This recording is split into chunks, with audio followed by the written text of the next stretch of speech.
Hey everybody, it's Andrew Brown and welcome to the free AWS Cloud Project Bootcamp. We are on week 3, technically week 4 if you count from one, but we are on week 4. I'm being told I might not be live, but I'm pretty sure I am. Just 1 second. I'm going to double check here. Okay, I'm live.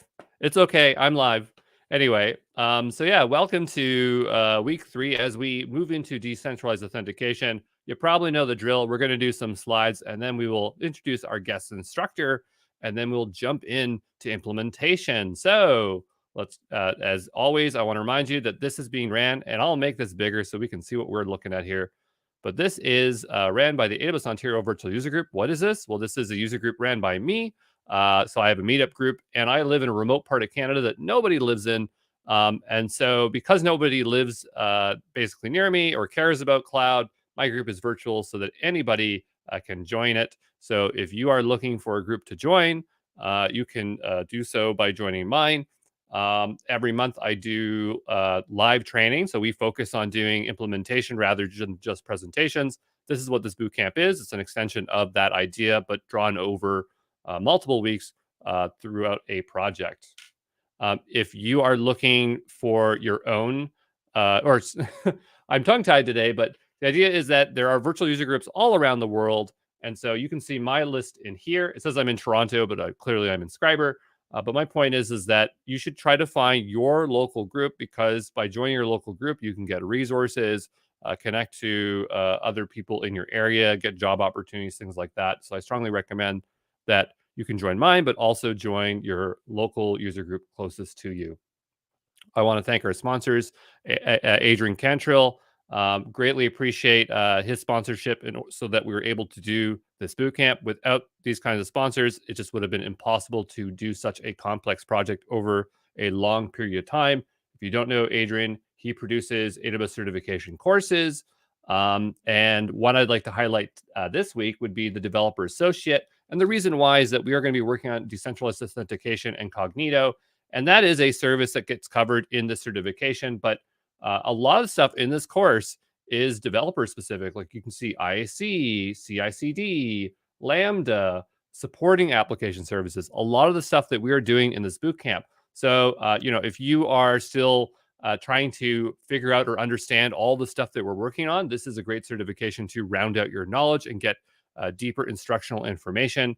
Since we are focused on implementation, we already assume you have that knowledge. So if you don't, or you feel that you're a bit behind, this might be something that will help polyfill that area of knowledge. I'd also like to thank WeCloud Data.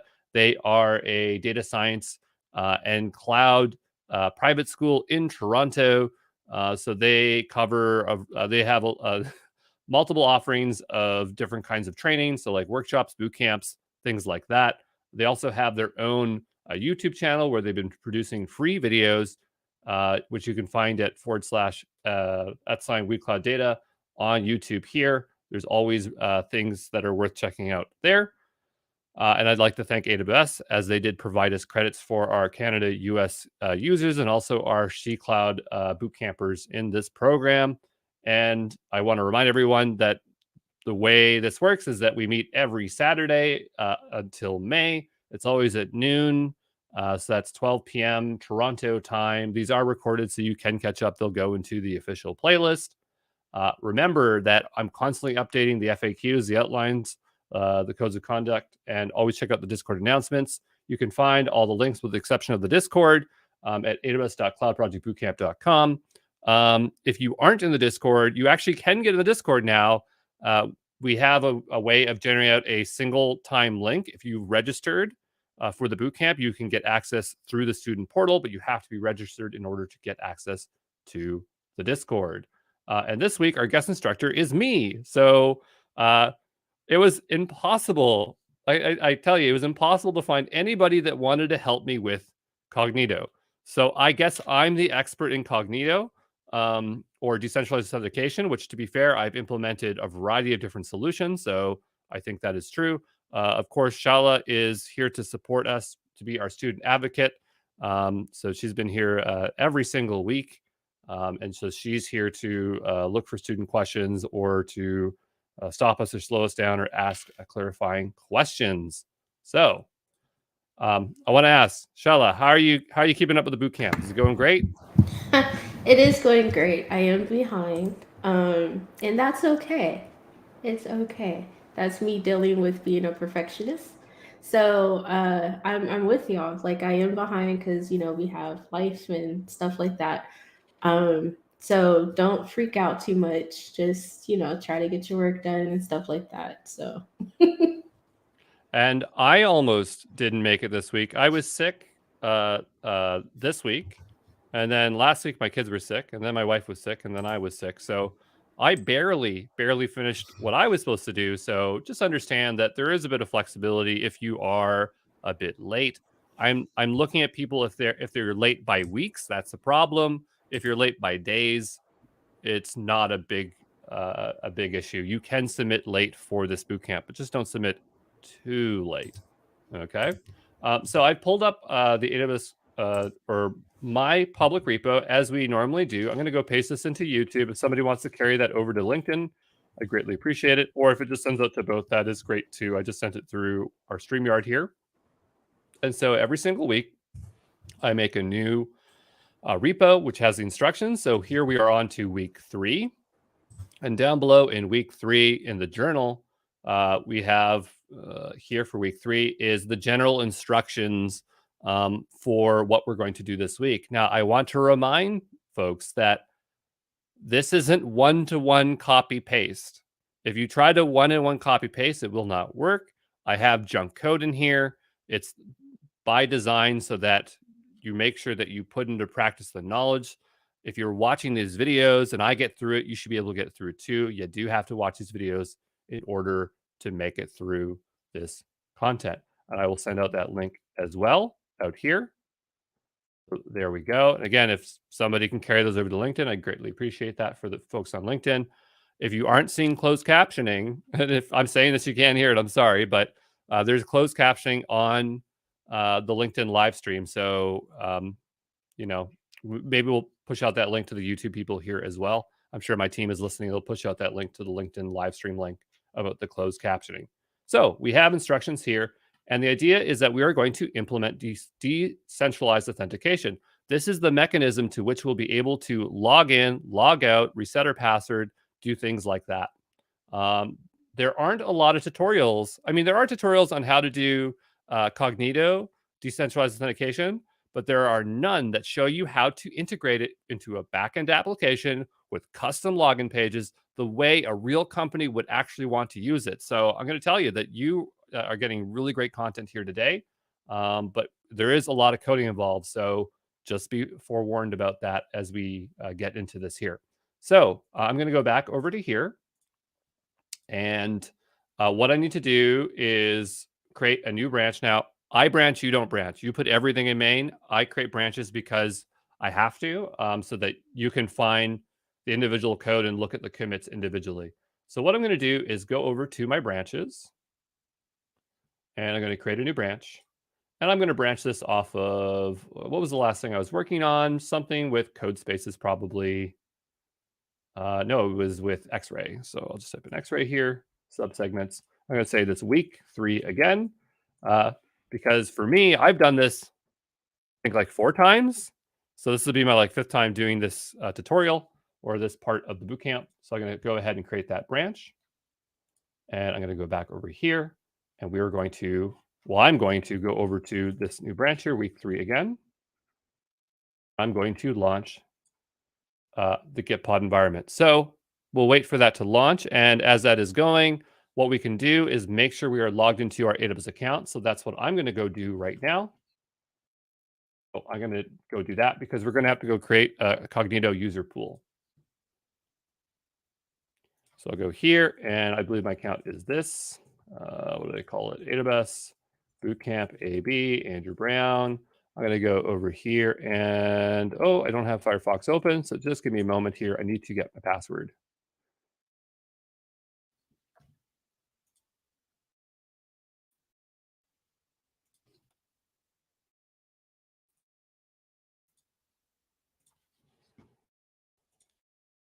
Great. thing is when Git pod's spinning up, there's always things to do. You just have to do two-factor authentication. It's funny. So like to get into my two-factor authentication, I have to put in a PIN and then I have to put in a biometric. And then to get into my dash lane, I then have to put in the 2auth in here. Tell you, it's like 100 steps.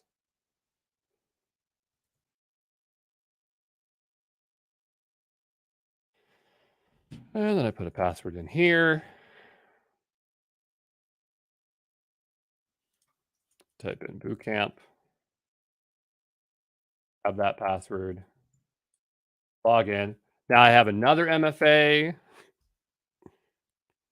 I think this is the thing is like you just kind of get used to it, punching all the stuff in. Now I used to have Ubi keys, but my authentication app doesn't allow me to do it, so I just have all these additional steps. But once you start getting in the habit of it, you just kind of get used to it. But I remember when I first was starting to do authentication, I just did not ever want to turn on MFA just because it created so many additional steps.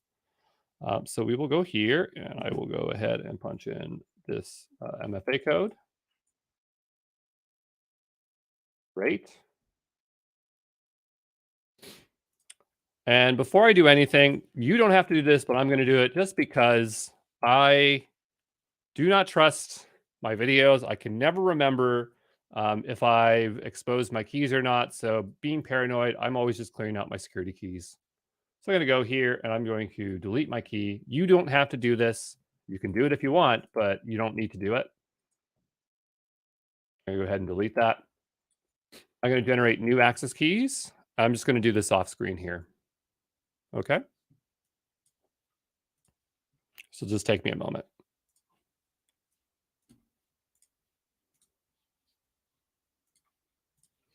I guess I could have done this off video, but beforehand, but that's just me for you. AWS nvars. Just take me a moment here to update.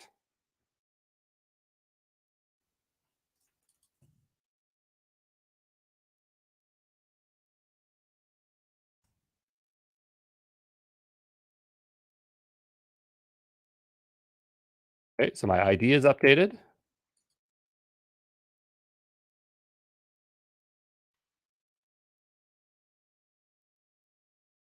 And my secret is updated. Just a moment, I'm just going to export these. And then I will set it for this one as well. And clear. And I'll bring my screen back here.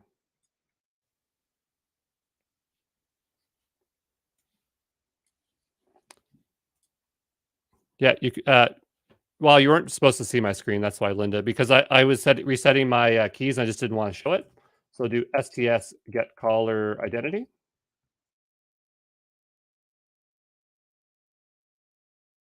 And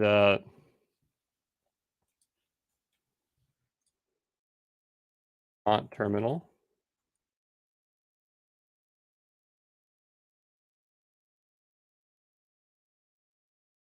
There we go. And we'll bump up our fonts. There we go. Okay, great. So fonts are large. I'm authenticated. So what we'll do is go over to IAM. And before we do, I just want to ask, oh, for frick's sakes. Well, you can't see my secret, so it's okay. Okay.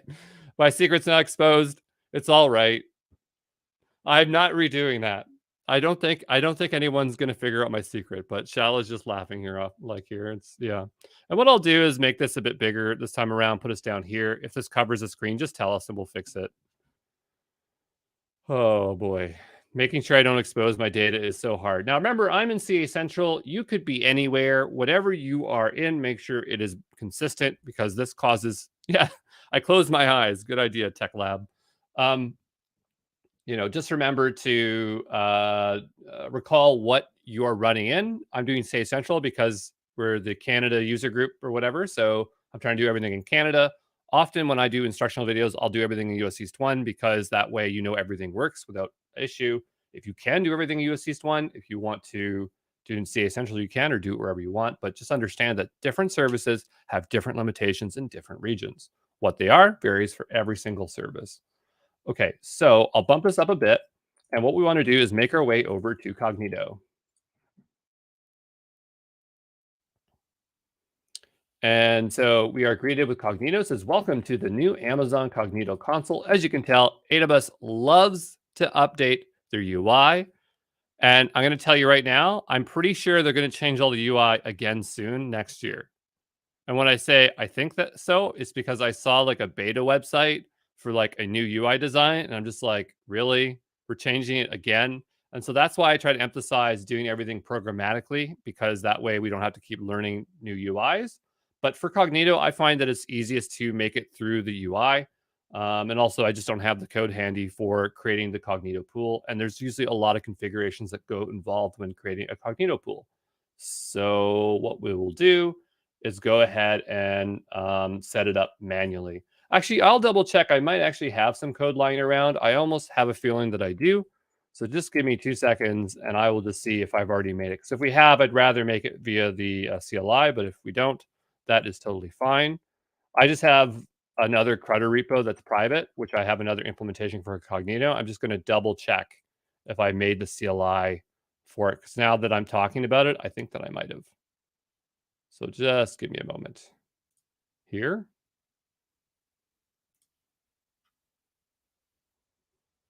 Let's see here. Did I do it?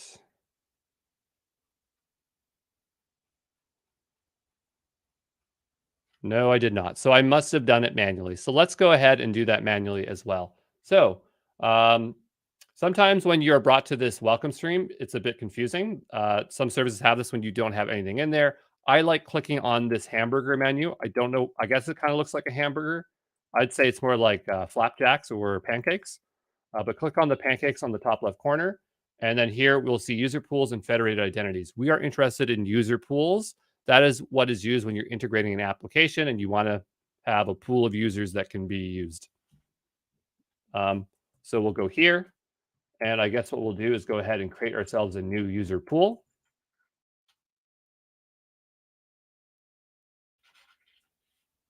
Okay. And so can I get a +1 if you're all in here with me? You're creating a new user pool and you have this screen pulled up here.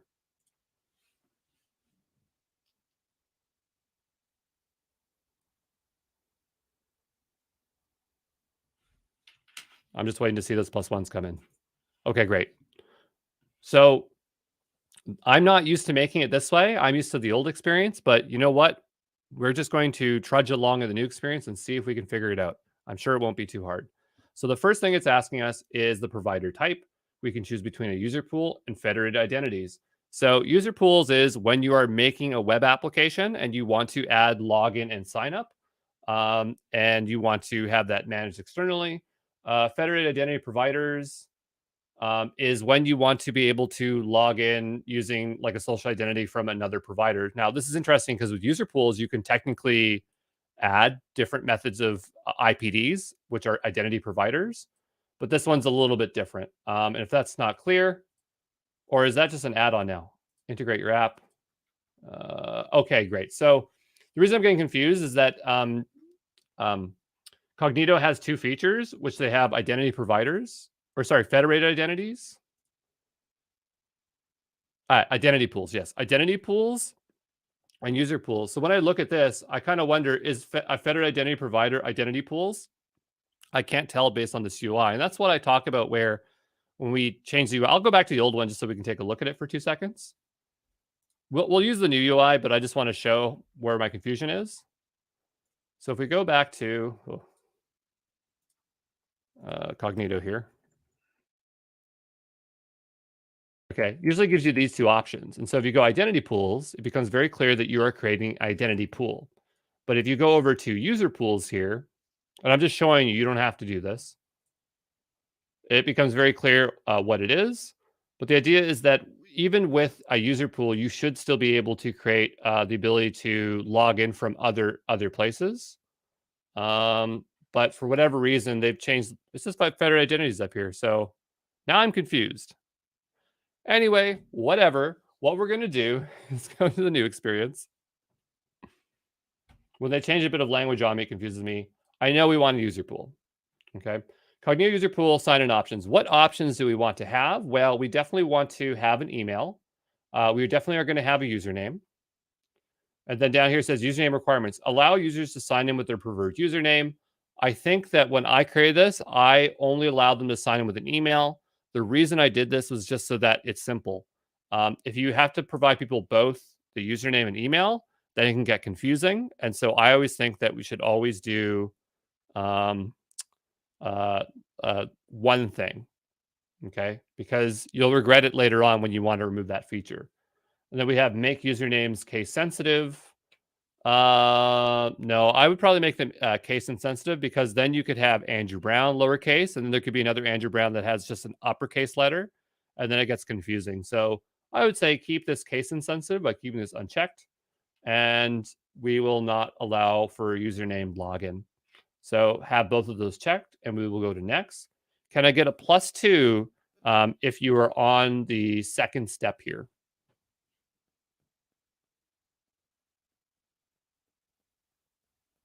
Yeah, Jason says, I love how it says 3 days ago, the old UI won't.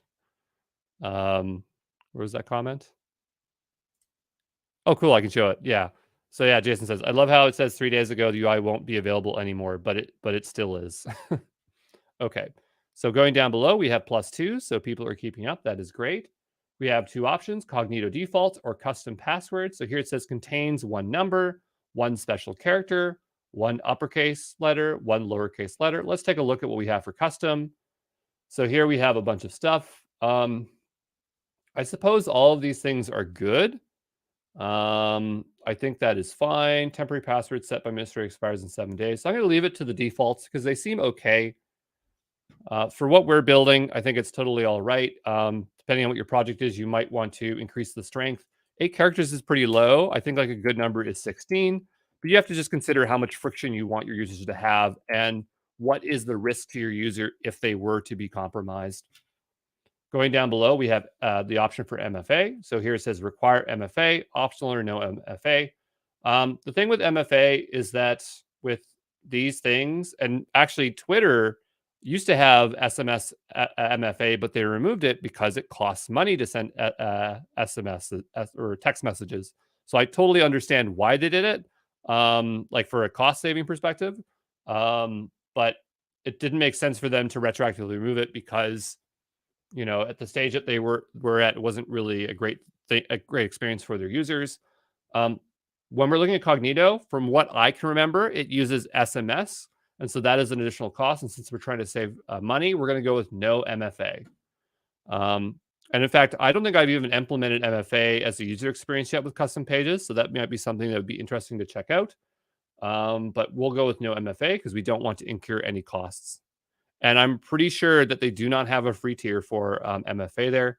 I'm going to hide that comment so we don't have to look at it anymore. Sorry, there we go. And for now, I'll just move us off screen so people can see more clearly. We'll just expand this here a bit. So can I get a +3 if you're all here and you set no MFA?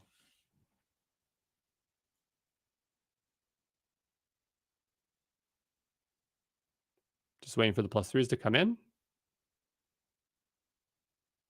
Great. So we'll scroll on down here.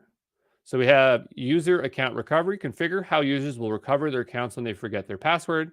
So we have self-service account recovery, enable self-service account recovery. That sounds great. We want people to be able to reset their passwords. Otherwise, if they had to email us and we had to reset them, that wouldn't be great for like a social media website. So we definitely want to have that enabled. Delivery method for user accounts recovery messages. We have email, SMS, email if available, otherwise SMS. We do not want to incur costs. SMS does cost money, so we're not going to use SMS. Emails are free well, hold on here. Email messages are charged separately by Amazon SCS. I was almost going to say they're free, but they should be within the free tier. So if we go over to here and take a look at I thought I was going to link to SMS, but SES. Over here and take a look at pricing very quickly. You can see that as the free tier, SES offers 62,000 outbound messages per month. So we have a lot of room to send out emails. What's interesting is that we don't have to set up SES. So SES is a separate service. So when it sends out emails, I assume that it's using a managed version of SES, but it probably contributes to that there. One person saying that we get 40,000 free. Well, here it's saying 62,000. So I think it's 62,000. Okay. I mean, more is better, right? So it might have been 40,000 before. We'll go next. That's the thing. AWS is changing every day on us. So if you're on step 3, can I get a +4?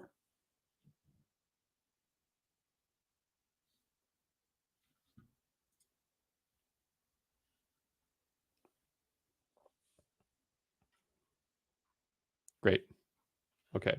So configure sign-up experience. Determine how new users will verify their identities when signing up, which attributes should be required or optional during the user flow. So we'll go down below here. So self-registration, enable self-registration, display a sign-up link on the sign-up page in the hosted UI. Now, we do not plan on using the hosted UI at all. So the question is, if we checkbox this, does that mean that hosted UI is available or not available? It's not very clear. When it says self-registration, does it mean that if we don't checkbox this on, we can't do sign up? Or if we do have it on, we can have sign up? Bad UI. So Amazon, if you're listening, I can't make sense of this, but we will leave it checkboxed. If you're using the AWS CLI, it's a lot more clear what the instructions do, but some of these things are not that great. And yet they're going to change the whole design. It's not going to make anything better. It's the text that need to improve. Attribute verification and user account confirmation. Choose between Cognito assisted and self-managed user attribute verification and account confirmation. By the way, I'm leaving that checkbox because I don't know what to do here. We're not going to use the hosted UI, but we'll just leave it checkboxed. Only verified attributes can be used for sign-in, account recovery, and MFA. A user account must be confirmed either by attribute verification. So we'll go down below, and we have Cognito assisted verification confirmation. Allow Cognito to automatically send messages to verify and confirm recommended. Cognito sends a verification message with a code that the user must enter. For new users, this will be this will verify the attribute and confirm their account. Yes, we want to be able to do that. That makes sense to me. Attributes to verify. So we have send email message, verify email address. That's what we want to do. We don't want to do SMS. It will cost money. Okay. Verify attribute changes. Keep original attribute value active when active update is pending. Sure, we'll leave it as recommended. Active attribute values when update is pending. Choose the attribute that you want to keep active when an update value is pending. We only have one option, so we'll do email address.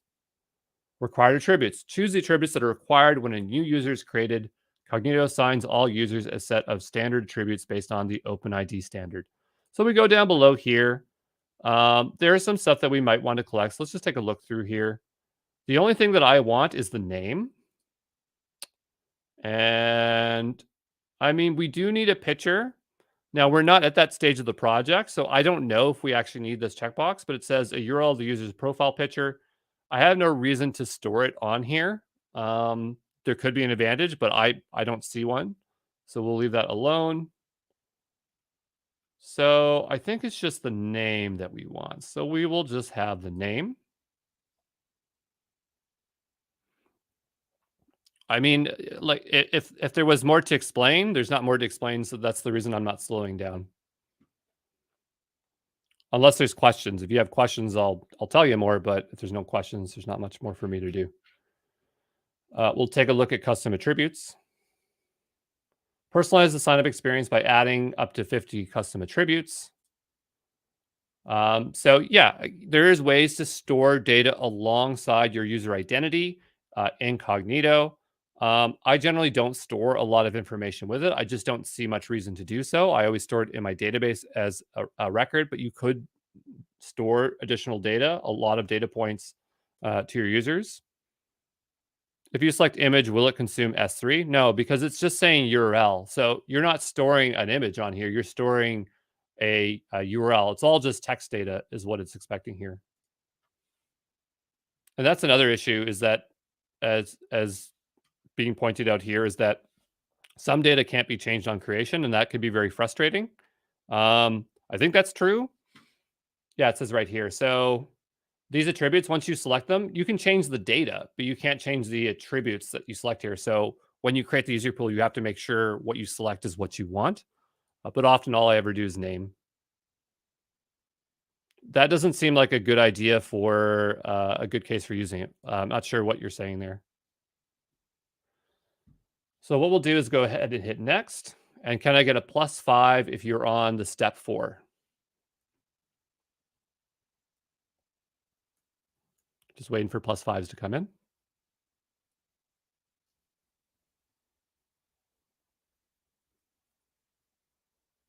Okay, great.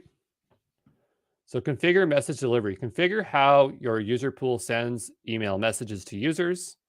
So here it says send emails with Amazon SES, which is recommended. So send emails using an Amazon SES verified identity in your account. We recommend this option for higher email volumes in production. So I guess you can set up, and look, I've done this multiple times and I can't remember this stuff half the time. So, but I generally know like when like all the services can be interconnected. So it's not unreasonable to understand. But here it's saying it would like us to set up SES separately.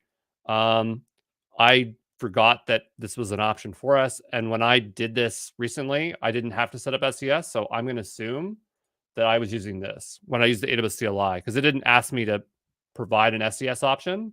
It was just like, you're using email now. So here it says, use Cognito default email address as a temporary start for development. You can use it to send up to 50 emails a day. That's a very low limit. So I might have to create an additional video after our live bootcamp here today and create an additional video for SES. You must have configured a verified sender. So we'll figure that out later. Canada Central. And by the way, in order to do this one here, SES, you'll need a custom domain.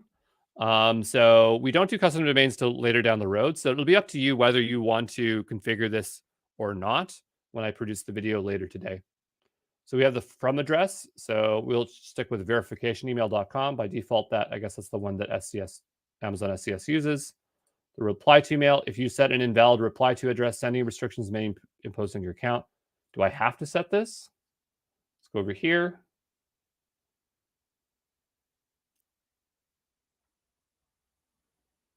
Yeah, I'm not sure. I mean, there's nothing to reply to because we're not using our own from email address, reply to email address. So I think that's fine. We'll go and click next. And if you're on step 5 of 6, can we get a +6 here?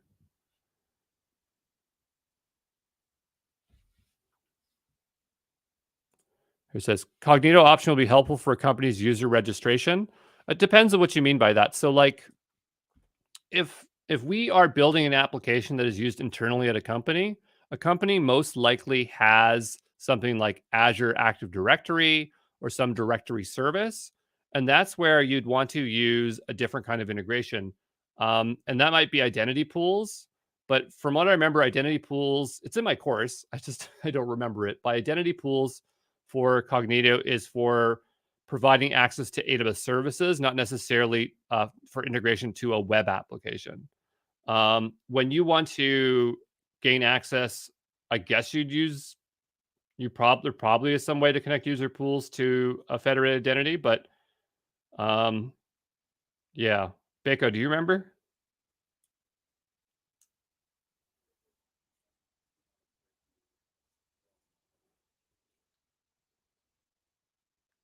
Yeah. So just confirming with Baco's in my ear. I know you never hear him or see him, but I was just verifying with him. But he was saying like federated identities is when you want to bring your own single sign-on. So that kind of sounds like you'd have your own directory service, and that would make more sense for companies.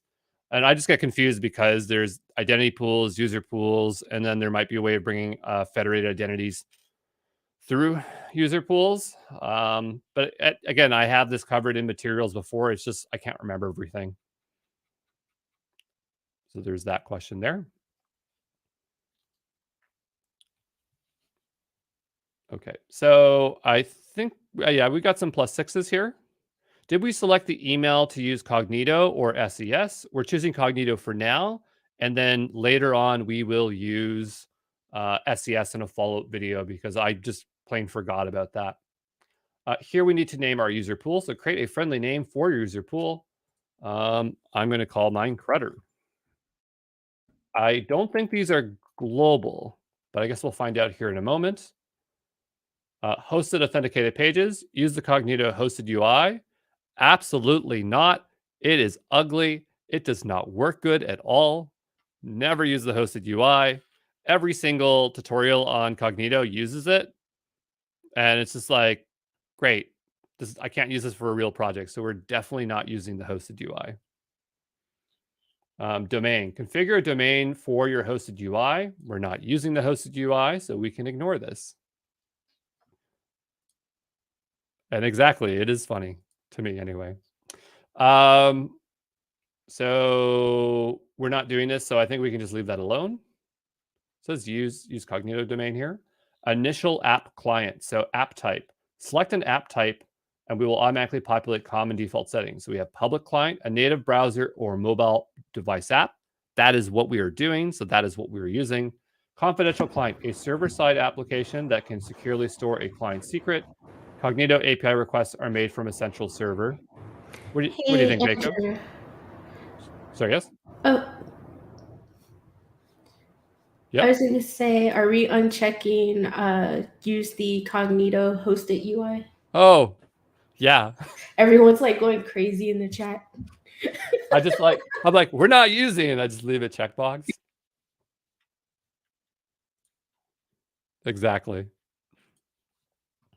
Sorry. I need a couple more eyes. That's my problem here. So yeah, server-side application that can securely store a client secret. Baco, what do you think the two differences to these two things are?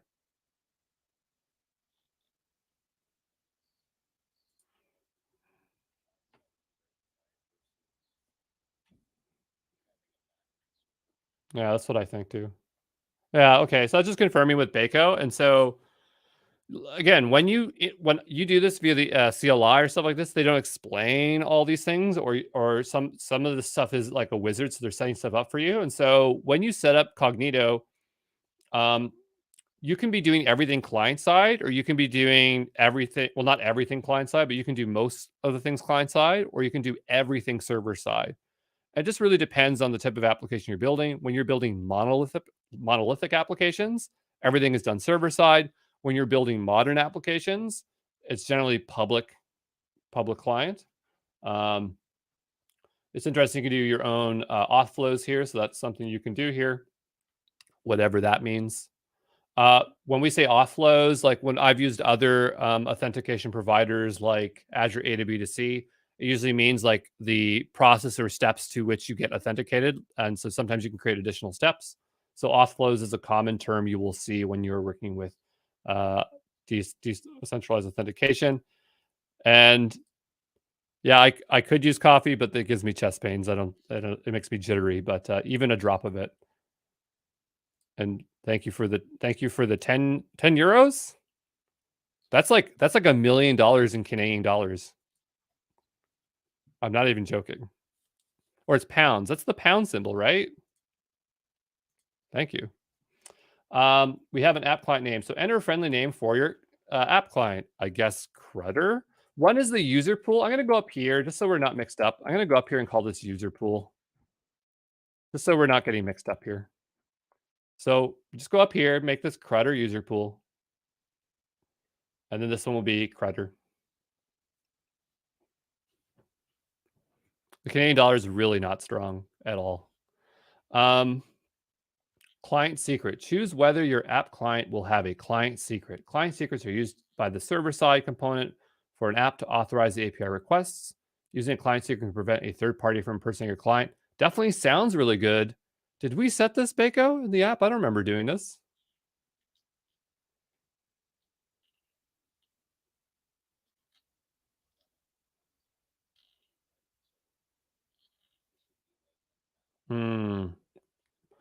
I see. Yeah. So again, the reason I'm confused is because there's more than one way to implement Cognito. And I was doing everything client side. And so since we're doing everything client side, we don't need to generate a client secret. I know it says client secret, but this is talking about when you're doing server side authorization API requests. We're not doing any authorization requests on the server side. All we have to do server side is verify the JWT token. If this sounds all confusing, don't worry. We're working through it. It'll make more sense once we implement it and we can retroactively look back at what we've built. So even though it says client secret, we're not talking about client side. Okay. We're talking about the client, which I know is confusing. The app client. Yeah. Advanced app client settings. We are not worried about any of this. Attributes. These are all fine. We'll go ahead and hit next. Okay, so now we are on our review and create page. Can I get a +10 if we were all on the review and create page?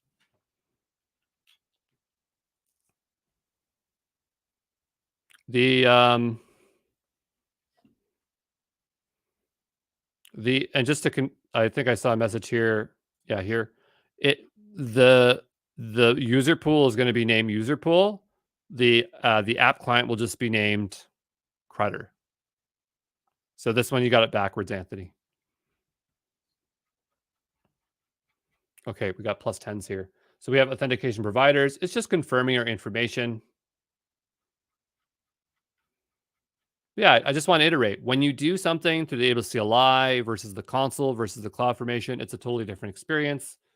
So just be aware that it's very easy to get tripped up and things aren't one-to-one. And like for me, that's a very common thing. Create user pool. So we'll go ahead and create our user pool, and hopefully we have configured this correctly. We will only know once we hook it up and we start getting a bit deeper. If we have to delete the pool and make a new one, that is total possibility that we'll have. Remember to double check to what region you're in. I'm in CA Central. You've got to be in the region that is the region for you. We didn't add a callback URL.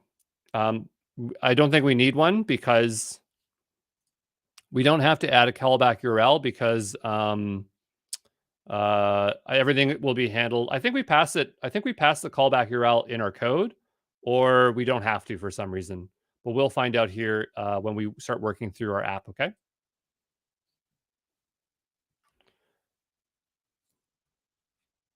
Yeah, it does take a bit of time. So can I get +11s if you have successfully created a user pool?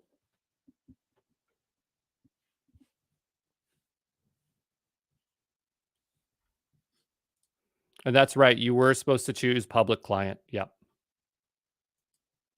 Great. We got +11s here. So now what I'm going to do is go over to Gitpod, and this entire time we haven't been using it. It's been just spending credits. That entire time. I should have told people like to open it after that step. I'm so sorry about that. But anyway, what I'm going to do is just expand my UI a bit here, and I will pull up. Whoop, I guess I closed my repo. Go back over to Crutter here. This one here. And we'll go over down to week 3 again.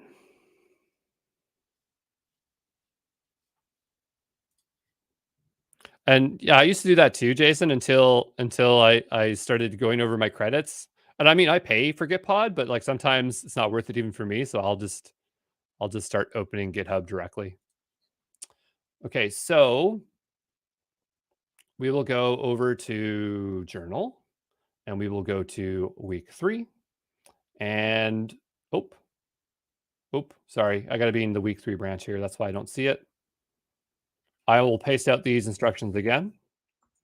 And so where did I get all of these instructions? I always think it's important to show you where the stuff comes from. Where I grabbed it was the Amplify website. Now this is confusing, Amplify for sure. So the thing is that AWS Amplify is, it's hard to describe.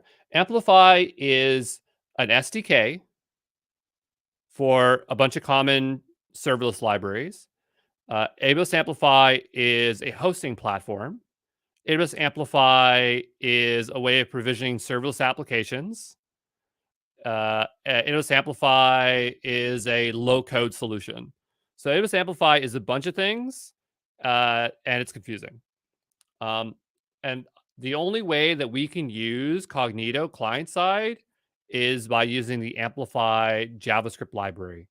And the reason why I say this is that some people will just say, I just want to use Cognito. And there used to be a Cognito library for JavaScript. This one here. Okay. And what AWS decided to do was they said, we don't want you to do this one anymore. We've integrated into this library because they want to roll you into the system. So unfortunately, we do have to install a bunch of stuff that we don't want, but it won't impede our application. And it's just the way that you have to bring Cognito in. There's no way around it. So just understand that, but it's not that big of a deal. So what we'll do is I just wanted to show you where we find that. So if I type in amplify Cognito,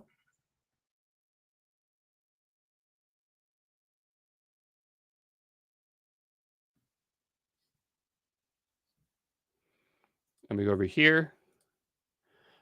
Missed last week. How do I catch up? Asking because I see notifications from the videos during the week. If you're in the student portal, we have a homework checklist for each week. It tells you exactly what videos to watch and what order. At the same time, thank you for the super sticker. I don't even know what stickers are, but I like them. It's like I don't know what bits are on Twitch. So like when Shala has a stream, I just like, here's bits. And I'm like, what are bits? She's like, it's you giving me money. And I'm like, I don't know. So, I mean, I bought bits, but I didn't know that they turned into money. But yeah, I would say like if you're trying to catch up, it's in the official playlist. Everything is in order. We make sure that it's exactly in order. Most things are required. Some things are optional. To really know what is optional, you'd have to just listen to the video and I'll just say if it's optional or not. But mostly everything there is there. Save Gitpod credits by stopping the Gitpod workspace when you don't need it. That is excellent advice. I even find myself going into gitpod.io and manually checking. But anyway, so I typed in the Cognito, Amplify, and then we get to the documentation here. I'm going to tell you right now, the Amplify documentation is not that great. I've been complaining about it for, I think, like 3 years. They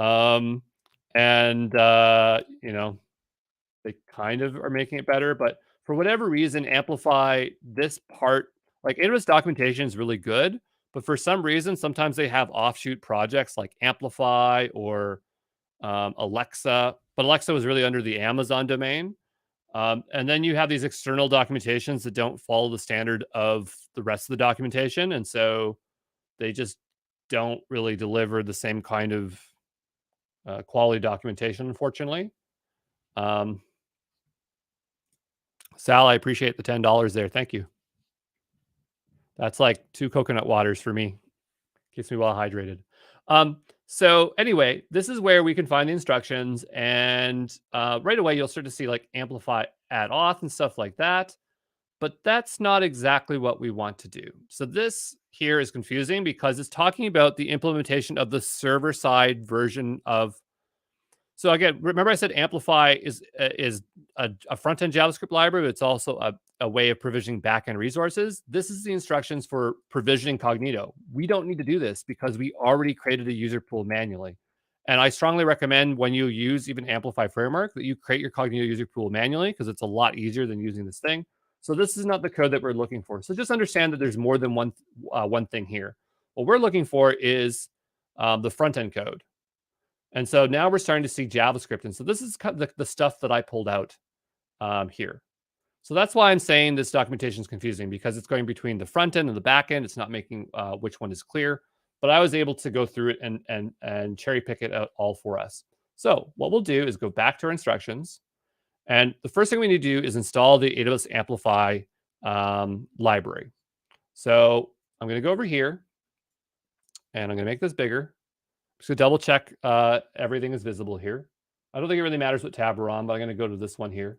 And we're going to make sure that we are in our front-end directory. If you're not, I'm going to just CD back for a moment. Here like that. And I'm just going to do ls-la. I thought that would make it easier to see. But we're trying to get into this directory here. So I'm doing cd front-end React.js. Okay. So you should be in your front-end React.js directory. And what we want to do is type in npm install. I is short for install. It's not a spelling mistake. And we will type in, was it AWS Amplify? -- save. Okay. And if we do that, we'll hit enter. And I think I got it right, and that should install it. Now, Sometimes you type in save and sometimes you type in save dev. So if we open up our package.json here, while this is installing, you'll notice there's a dependencies. And does it have a dev dependencies? No, it doesn't. So there's usually a dependencies and a dev dependencies. When you install the libraries, dependencies are libraries that are required to make the application work. You always want them installed. Dev dependencies are libraries that you only want to be installed when you're using them for development, but when they get shipped to production, they aren't shipped with the code. So since AWS Amplify is something that we need to have to log in, that's why we added it as a dependency and we used hyphen save. If we wanted it as a developer tool, when we do save dev, or I think the short case is capital D. Okay. So if we've done AWS npm install AWS Amplify, if you open package.json, you should see this here. Okay. Can we redo in the install? All we did was npm install.aws amplify save dev. That's all there was to it. And it says, does save add it to the package JSON? Yes, it does. So that's why I always write it. Now, sometimes I think that it adds it when you don't do it, but I'm pretty certain that you always have to put hyphen save. Otherwise, it will not add it to the package. At least in my head. Can I get a, people are doing plus 12 before I ask them. Can I get a plus 12? Can I get a plus 12 if you have AWS Amplify installed here? Is Amplify kind of like GCP for Firebase? That's exactly what it is. They're competitors. They don't work the same way. I'd say Supabase is a lot more similar to Firebase, but in the sense of what they offer, they're opinionated frameworks that help with setting up cloud resources for you. So yeah, I would say that they are competitors. I really like Supabase, but I never have time to build an app with it or tutorialize it. You know, it's funny. I've been working with Firebase for a couple of weeks, not paying attention. Like, I knew it was Google, but I didn't think of it in the sense of it being GCP. I've just been working with it. It has a great user experience. I know this is like an AWS Bootcamp, but I'm a GCP champion, so I can say whatever I want. But I like it has a great experience. It's very easy to spin up functions in it. The only difference between like Amplify and Firebase is that Amplify is an open box where Firebase is a closed box. So the idea is that when you invest in the Firebase framework, if you outgrow it and you want to move over to GCP, it's a lot more difficult because you don't see the underlying services the same way that you do with Amplify. So with AWS Amplify, if you outgrow it, you can make a migration path out of it. That's a lot easier. But the trade-off is that Amplify is really hard to use to begin with. So you know what I mean? Like there's no winning either way, but just do whatever works for you, right? And Azure doesn't really have one, which is unusual. Like I always thought that they would have one, but they don't have like an opinionated framework in the same way. No, So yeah, they don't. So yeah, thanks for that. That's funny. I've been working with it for a couple of weeks now with Firebase. I just kind of jumped in for a project. The authentication for Firebase is so easy and amazing to use, but I recall that you can't use it anywhere else. So it's like the nicest, easiest experience, but it's not something you can just integrate into any app.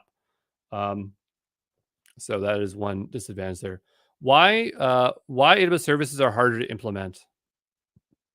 It's not that AWS services are hard to implement. It's just Amplify. So Amplify has a developer experience problem.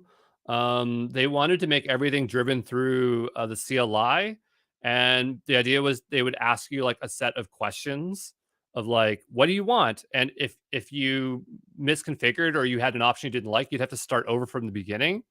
And I think it was just like the foundation that they built Amplify on wasn't great, and so their solution was not to rebuild it from scratch, but just to build stuff on top of it. So that's why AWS Amplify then came out with like the low code solution to sidestep a lot of their original problems. There are good things about Amplify, but there's a lot of bad things. It just has to do with how it was built originally. But this is just the nature of projects. But a lot of Microsoft products are built like that, like where they're not really great, but they just keep putting layers on top of it until they can get it to work correctly. Um, so it's just the nature of stuff. But if there's great documentation around stuff, it doesn't like it matters to a certain point the quality of a product, but great documentation can always make a mediocre product really good. So GCP has great products. Their documentation is horrendously awful. And so no matter even if the services are great, it's like if you can't figure out how to use them because the documentation is not there, it doesn't matter. So try using ChatGPT with GCP. You'll get no information. It's very frustrating. But anyway, this is me talking about cloud services. I'm not a what's the word? A cloud analyst, because if I'm a cloud analyst, then nobody will want to talk to me or give me swag. So I'm not a cloud analyst. I have no opinions about cloud. I just teach it, okay? Anyway, sorry. So if we have that installed there, we're getting way off base here. Um our next step is to what is our next step? So we did this, we provisioned that, we did it out of order, but that's totally fine. We need to configure Amplify. So what we need to do is install Amplify. Now, there is this thing called Amplify UI. Okay, so when you learn to use Amplify, they're like, hey, if you're using Cognito, you should use the Amplify UI for Cognito. All right, let's see if I can find it. And if you're using React, and we are using React, so you might be asking, Andrew, why aren't we using this amazing thing? It's because I used it and it did not work great. It did not have a good user experience.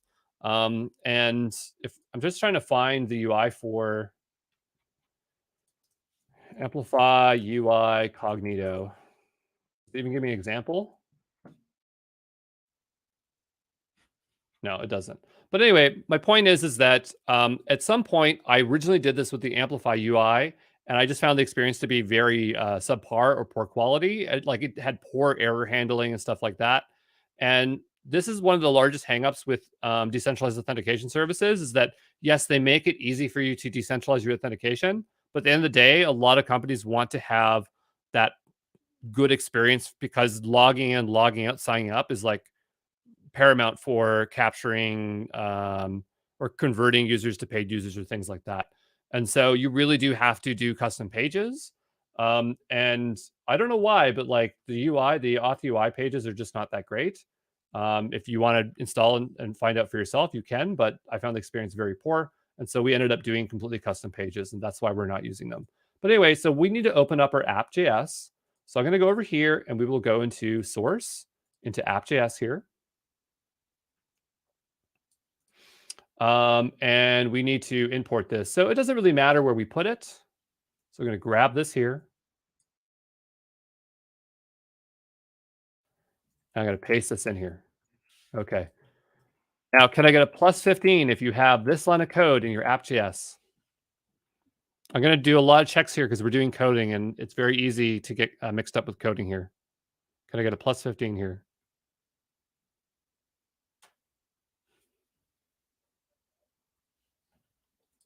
Great. Baco's telling me in my ear we're at the hour mark. It's always time under pressure here with me. Okay, great. So we have our AWS Amplify in here. So that's +15. And then the next step is to configure Amplify. So we have this big block of code here.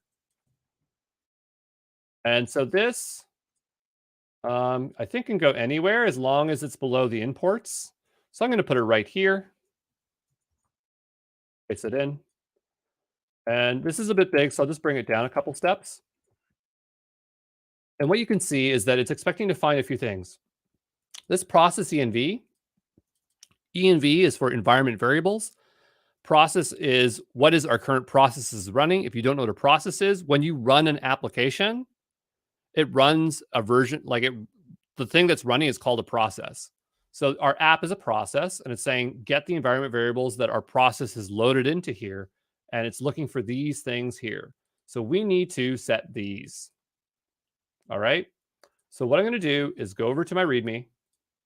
I just need a scratch pad. It doesn't really matter where we do this because we don't really want to save this in our README file.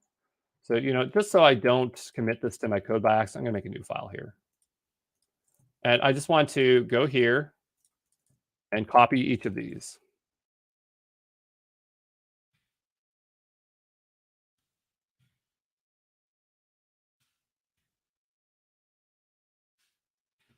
And so what we have here is a bunch of things that we need to set. I'm going to go equals here. We're probably going to end up putting this in our Docker file. So I'm just going to maybe start putting this in our Docker file right away, now that I think about it. I'm just kind of remembering what I've done before. We have a backend and a front end. This is all for our front end application. This is in the app.js. That's why it's going there. So I can just copy these over here. It's probably supposed to be a colon instead of an equals. But we're going to go over to our front end. And we are going to paste these in. I close this tab here. We are going to indent these. I'm putting colons on the end because that is what is correct for syntax. We'll do double quotations as we fill these in. Okay, so we need to fill these in. And I'll bump this up. It's bigger. I'll make this really big for a second here. Okay, so what region is our Cognito user pool in? Now, I emphasize this quite a few times, but we will go back over here, check the region you're in. I'm in CA Central. Your region is whatever you chose. So I'm going to go here and put in CA Central. I don't trust my spelling. I'm going to go here, double check it. I just wanted to copy this word. There it is, wrong. Extra E. I know it's wrong, but I can't tell you why it's wrong. That's what dyslexia is like.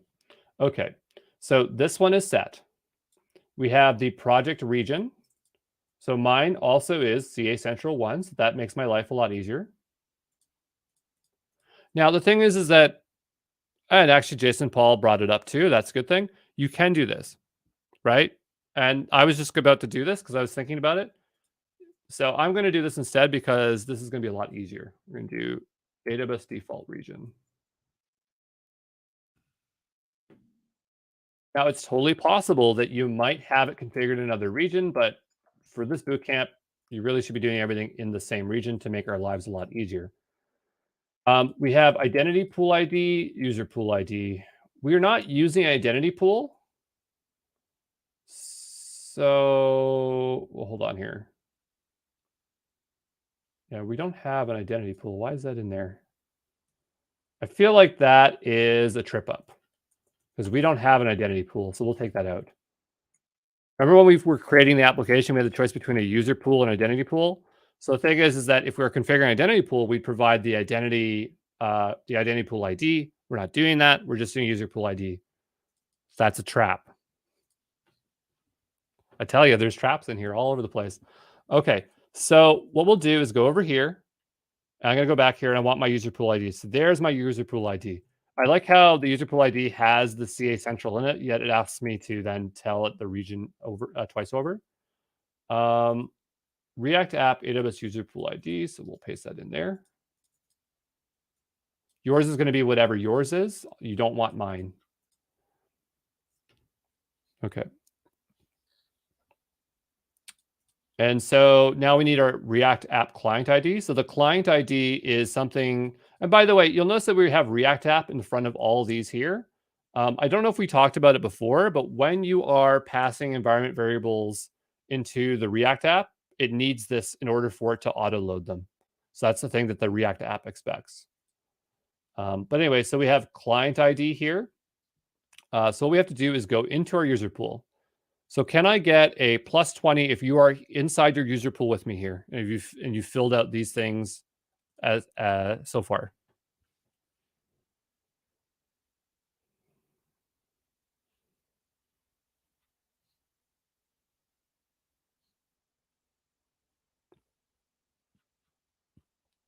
+20 is great. Okay, so right, this is the new experience. So I'm just kind of a bit confused.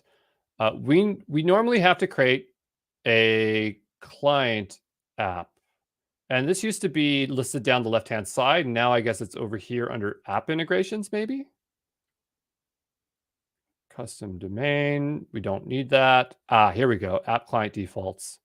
We don't want a hosted UI. Here it is. Okay, so we made this during the creation. So if I just bump it up here, this is what we're looking for. The app client analytics, and we're looking for client ID. So just to go back up here for a moment, you are going to, whoops, sorry, this app integrations tab. And then we're going all the way down. We're grabbing our client ID from here. So I'm going to grab that. We're going to go back. We're going to paste it in. We'll save it. And I get a plus 25 if you're able to get your React app client ID into your environment variables.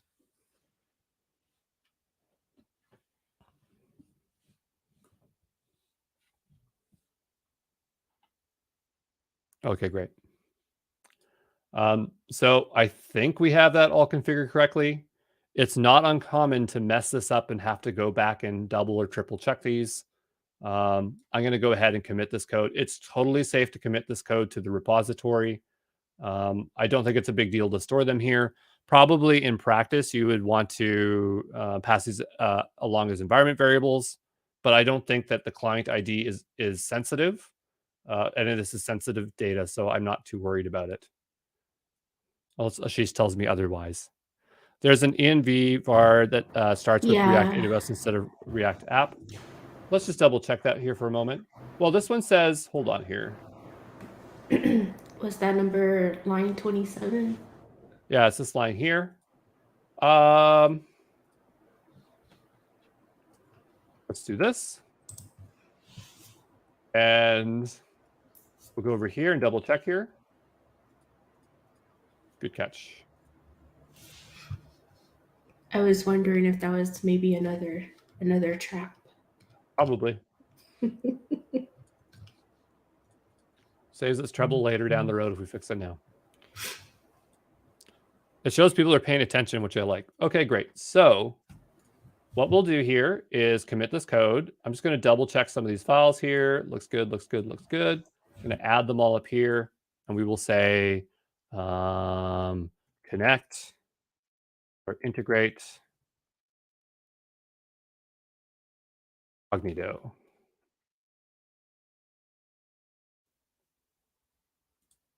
Line 30 looks okay.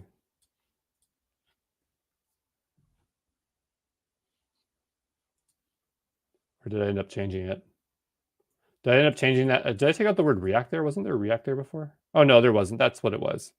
Okay. If this fails, the push fails for you for whatever reason, you can always do a git push.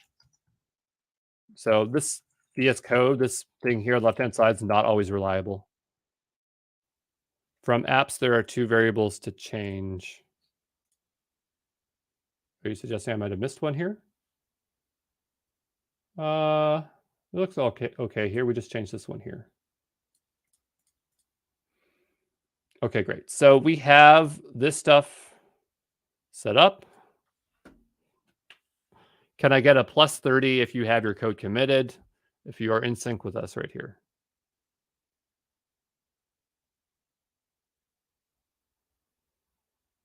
Just wait a moment for that stuff to flood in here. Okay, great. All right. Let's look at what's next, because now we're starting to get into very coding territory. So we've configured this. It will take a little bit of time for us to find out if it's working or not. So the first thing we're going to do is change some of our code so that it's conditional. And what I mean by that is that sometimes the code will show if we're authenticated, it will show things as we're logged in. If we're not logged in, it will not show certain things. And so we'll start with the homepage feed. So going here on the left-hand side, we're going to drop down pages. We're going to go into the home feed page. And we're going to go ahead and add an auth amplify here into the imports. Okay, plus 31 if you have this line in here in your home feed page.js. Plus 31.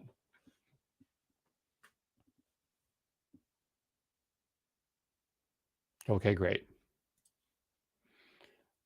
We'll need to set a React state because we need to manage a user's like a user variable or object. So that will say like their username, their email, their full name that we will display.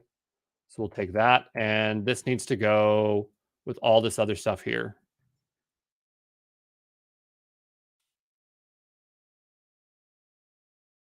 Use state is just like a way of setting a variable that we can then modify later. And it looks like it was already there. So I guess we don't have to copy and paste that in. I guess I just had it there before. So that's something we don't have to worry about. We are creating a middleware. No, middleware is like for server. It's like server side stuff. And we actually have middleware in our application. I'm just going to show it. I'm just going off track here for 2 seconds.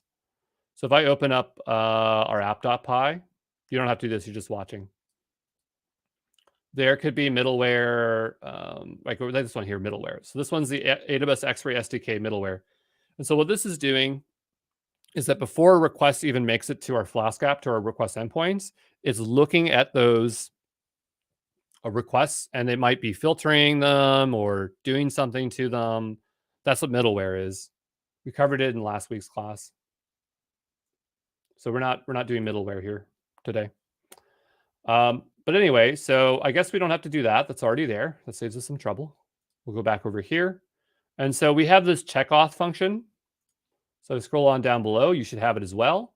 This one's really simple. So far, it looks like in our application that authentication works. But what we actually did was we just made cookies to fake or mock it. So what we're going to do is replace this code, lines 40 to 49, with this new one. We'll go here. You're going to see this function appear in quite a few places. We might refactor it later on to clean it up. I'm just going to shrink it here for a moment. We'll take a look here. What does it do? So we have auth. It says current authenticated user. So it's checking to see if the current user is authenticated. If it is, then it's going to log out the user data, and it's going to return the authenticated user. And then from there, it's going to then go to this function. So these are chained together. So it goes here, and then it returns this. This gets passed into this. Okay. So whatever this returns gets passed into this. And it says set the user. So we get the Cognito user. We're grabbing its attributes, and we set the name to display name. We grab its preferred username, and we put it there as the handle. So hopefully that makes sense. If there's an error, we get a raised error.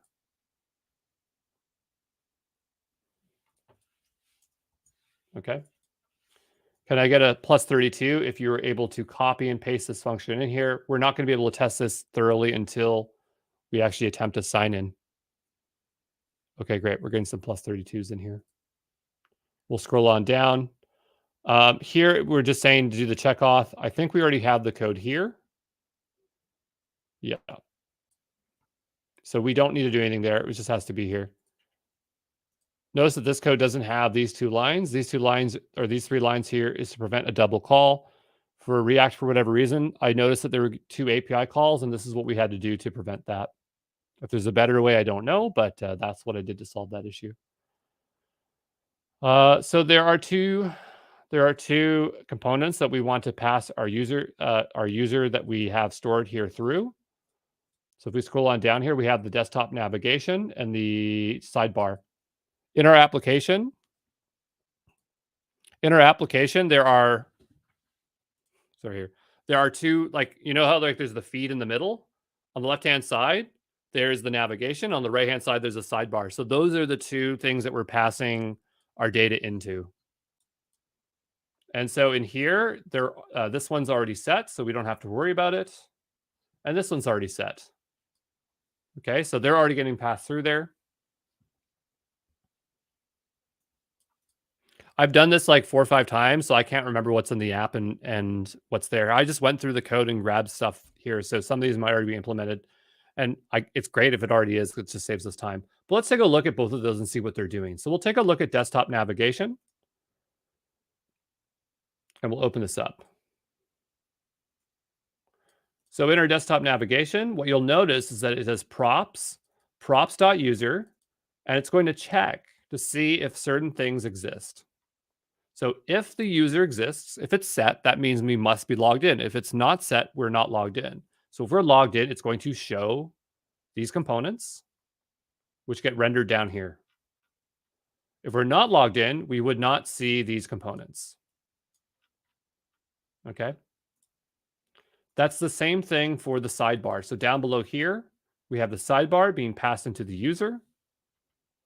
So we go over to the sidebar. There's nothing to do here. You're just following along and making sure you understand. This is for, desktop sidebar. So we go up here. And by the way, like when I create projects, I usually organize. I mean, I did create this project, but I will normally make folders and to make this more organized. I really don't like this big dumping ground here, but this is more like a React pattern, so I didn't want to complicate things here. If you control click desktop navigation, takes you to the file. Probably a good idea. I will try that next time. We have. I'm just not that great at VS Code. I use Vim. I'm one of those like elitists. I use Mac Vim and Vim, and I'm just like this all the time.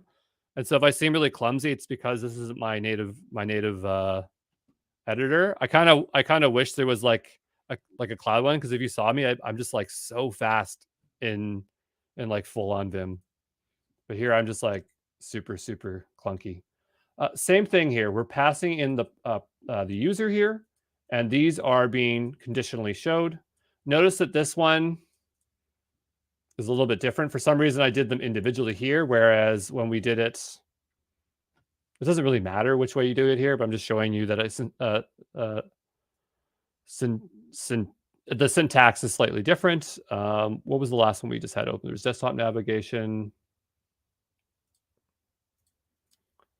But notice here, they're all in like this. And then here, they're all like that. So, we could have done it a little bit different, but that's how I did it for whatever reason.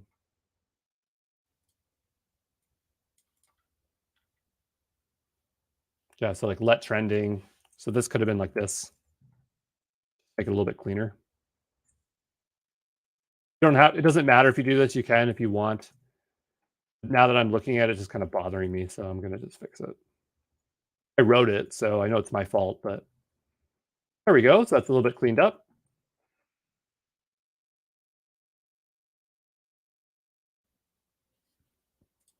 Okay, so this is what will show up when we're logged in.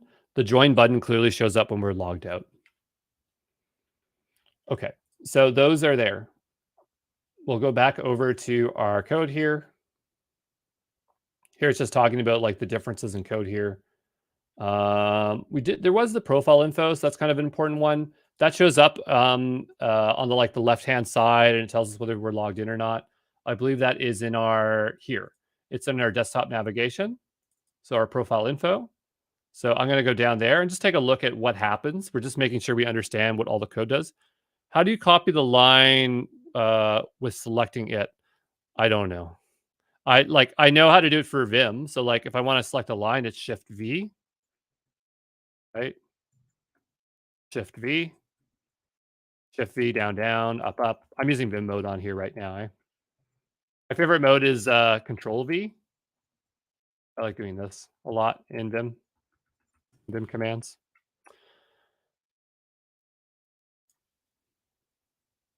The Vim extension VS Code is great, but takes a lot of configuration to set it up, all the key bindings. And then sometimes when you're using it, it just doesn't work correctly. I'll like turn on VS Code and like the Vim plugin just decides not to work and I have to relaunch it 3 times. Control+out, yeah. So anyway, just making sure that we understand what is happening here, but we'll go into the profile info. Well, hold on here. Control, Alt, click. Did it work? Hold on here. I'm just going to make sure that that worked. Control, Alt, click. There we go. I don't want to drive our users crazy with me manually clicking everything here. So, okay, so here you can see we have the old authentication with the cookies. We don't need that anymore. So we definitely have some code that we need to update here. So where is it here? Scrolling down. So we'll take this line here, and I will replace this as such. Okay. And then down below here, you can see that we were using cookies. We just removed the cookie. We are not using cookies. We're going to replace this with this.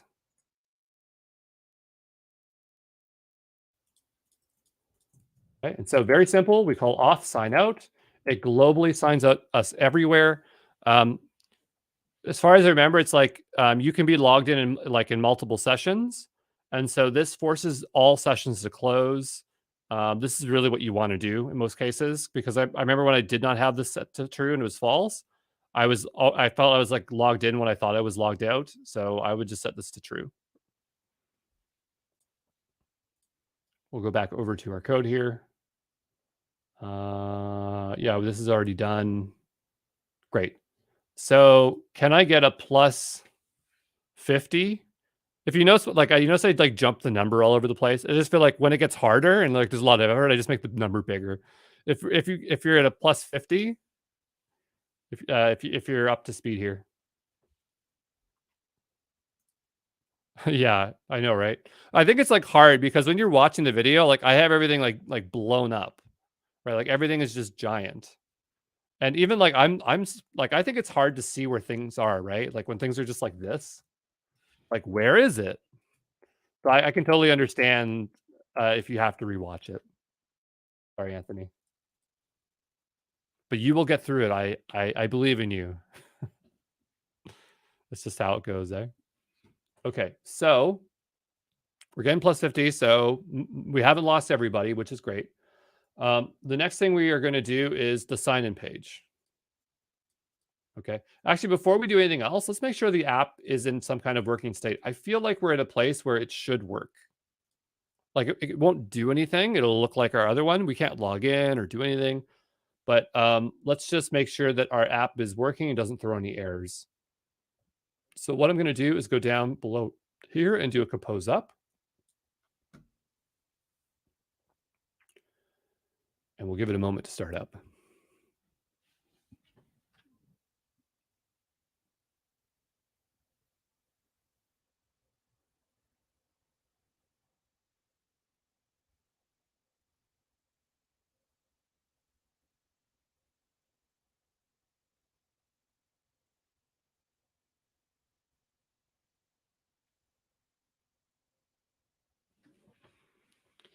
All right, after my nap. Is it done yet?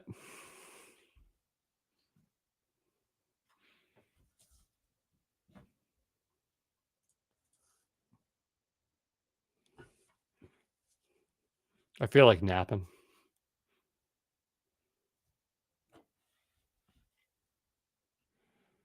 All I've eaten is crackers. That's not food. Yeah.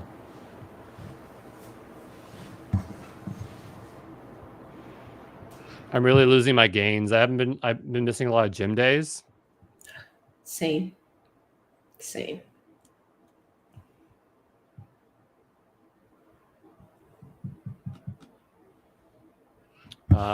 Oh yeah. So I don't know if anyone noticed, but like I have this cool Docker sweater now. James sent it to me. Nice. Yeah. Everyone remember James? He was in what, week 2? Week 1? Week I 1. think it was week. Week It 1. was it was week 1, which was the second week. Which is the second week. So he sent me this nice sweater, which was very appreciated. Because I didn't have any Docker swag. But today I spent the morning just like trying to get Docker Desktop to stop launching on my computer because it uses like 100% of my resources. Yeah. And I got this Docker shirt. So me saying nice things about Docker while I got a Docker sweater. Right. Why am I not a Docker captain yet? Anyway, okay, so I think our stuff is running. Our X-ray is there. If you haven't caught up yet, I put X-ray back in because I wasn't worried about. I was like worried about spend, so I commented it out, and then I thought it's not going to cause any spend, so I put it back in, and we got sub segments working thanks to Olga. But that's just running. We just don't have to worry about it. So we'll make sure these are unlocked. I updated my Git pod YAML to always unlock these, so I'm probably never going to check these again. But just so you know, you probably want to add this code in here, so that's less of a problem.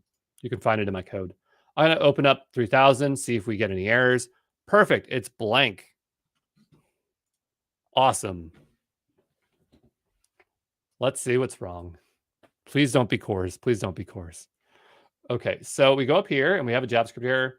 Both the user pool ID and client ID are required. So it's telling me something very clear that it doesn't think some of my credentials are set. That is totally fair. Let's go take a look at our file here. Blank is good. It's good if I have it and you have it, that means we're at the same place. It's not good that it's happening, but it's good that we're all in the same place. Okay, so I set this one here. I set this one here. So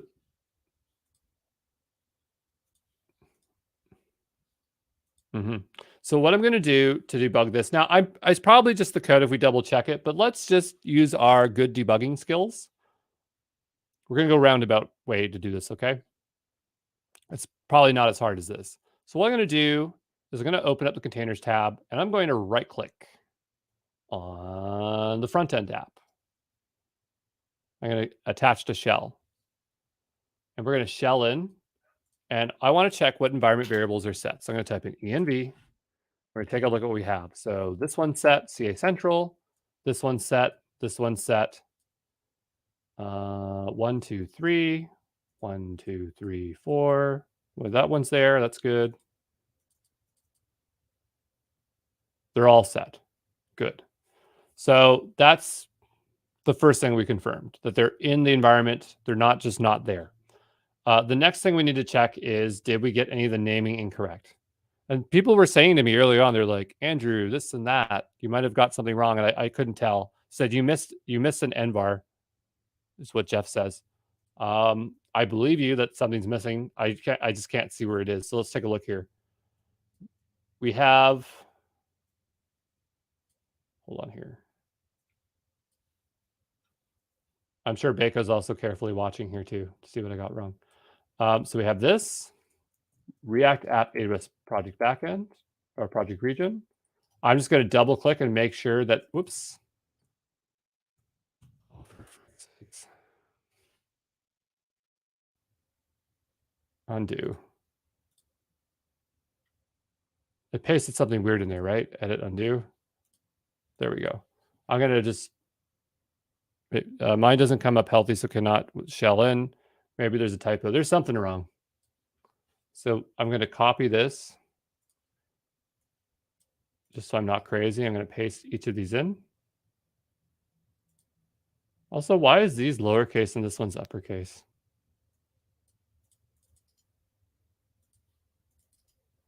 Paste. Copy. Paste.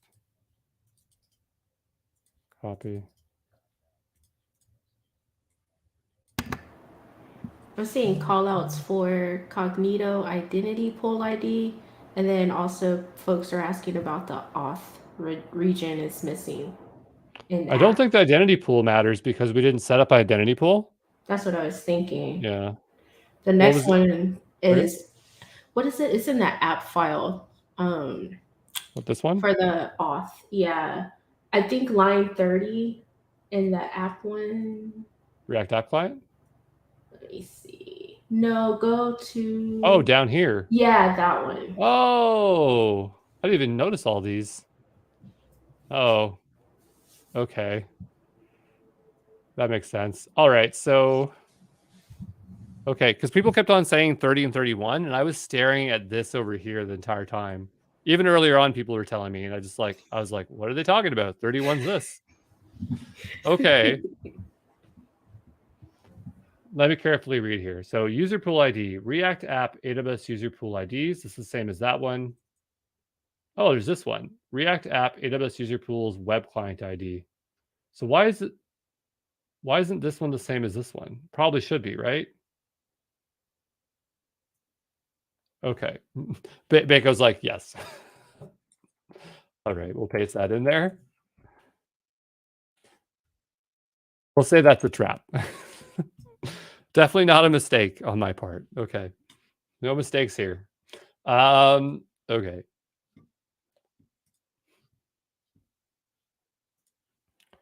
Let's down this, or let's just up it.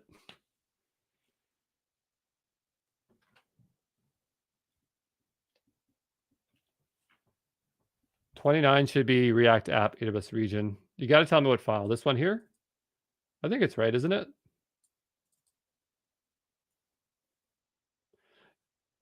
I think it's just like there's two here. I remember when I did this, like I set two of them. So I have.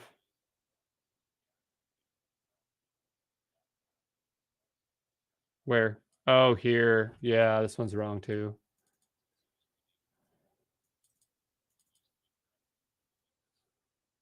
Okay, so this one's wrong too. So this one here. Oh boy. Okay, let's up this again. It is full of mistakes today. There we go. Thank you.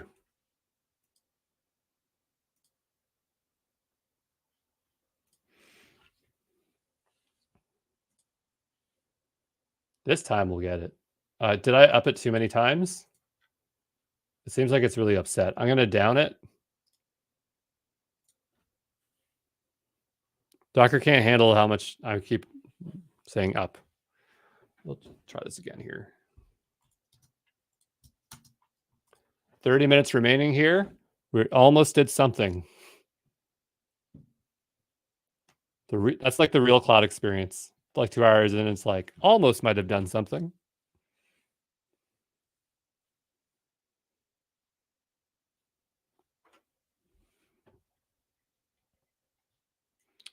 So we'll do up here again, and hopefully that works. The app runs. We will do the sign-in page. Hope it'd be nice if we get all of them in here. If we don't, then you'll just be watching me do it. But like this is the hardest part, is once we get over this part, everything is just copying, pasting code in.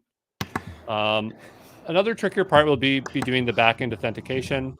Or anyway, you'll see those in the follow-up videos. So.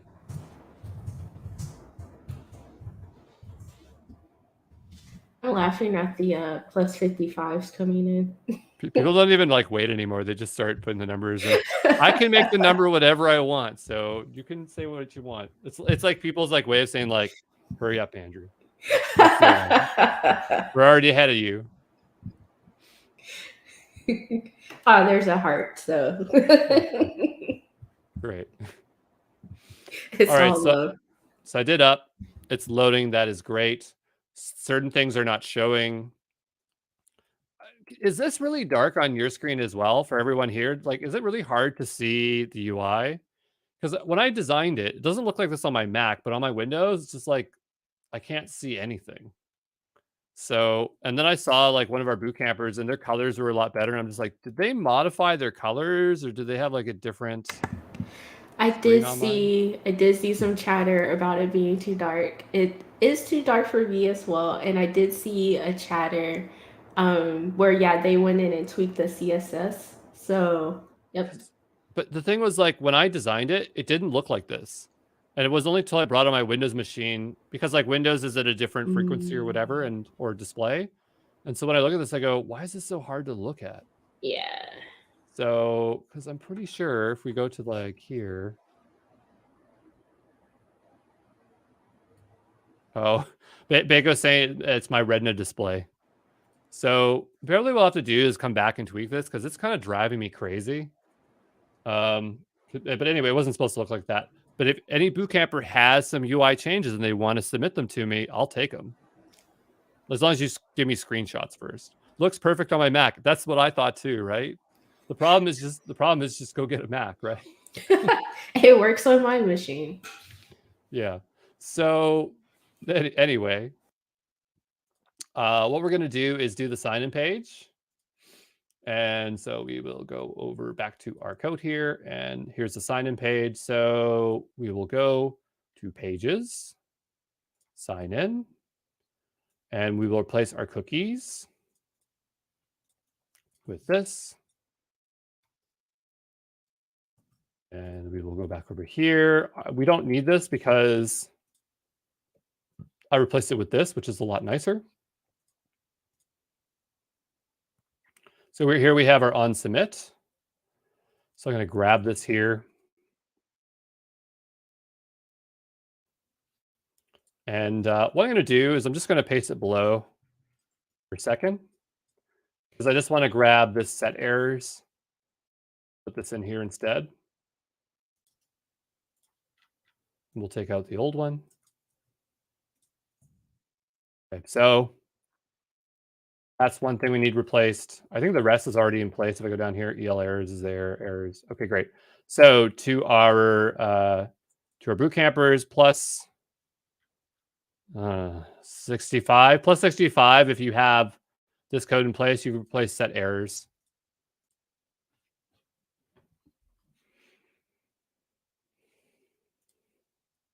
That's okay. You can go back and watch the video.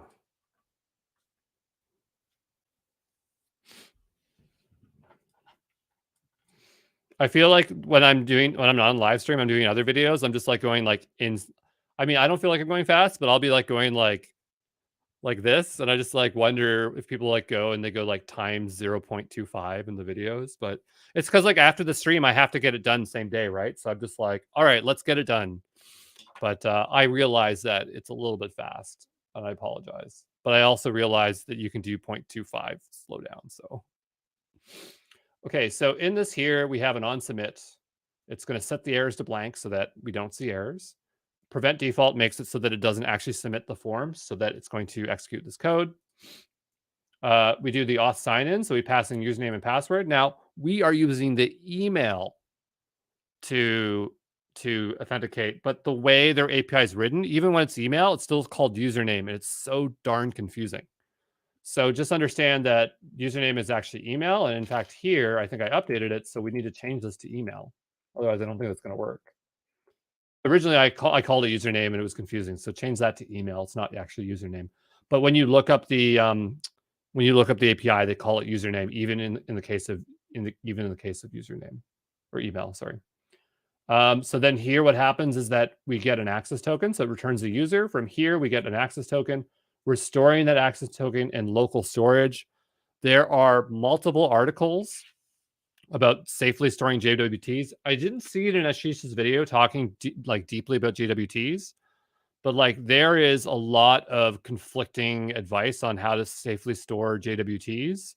And it's just a rabbit hole. And if you want to go read it, you'll triple guess yourself, but this is the way we do it, and we think that it is safe to use.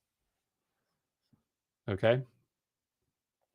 Here, if we get this error code, it will send us user not confirmed. So like if you're on this page and you're trying to sign in and you're not confirmed, it'll take you to the confirmation page. So what I'm going to do is go give this a try and see if it works. So we'll go refresh this. And I'm going to go and say sign in. Now there's no user to sign in, but I'm going to type something in just to see that it doesn't work. Okay, and so we should get an error. I'm getting no errors. Let's open it up. User SRP is not enabled for the client. Okay, I don't know what that is, but we will go find out.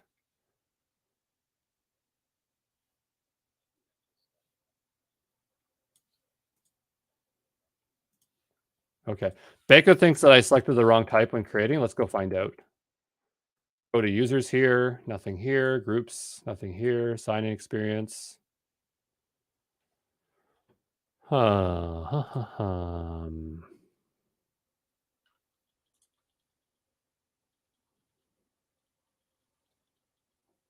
keep saying SMS, they say SNS.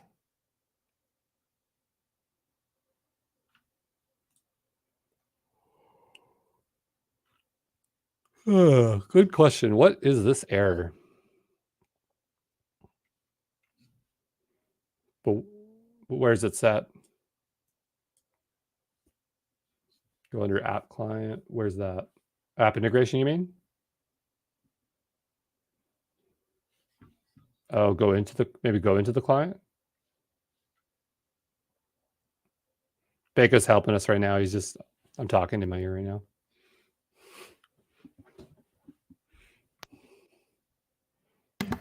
I'm looking at one of the comments where they're saying they get email and password is incorrect or account doesn't exist. So that's good. That's because they did it right. Right. That's because they did it right and I did it wrong. Because like I'm instructing, so I might be just how I like forgot to uncheck box that thing when I'm talking. Yeah.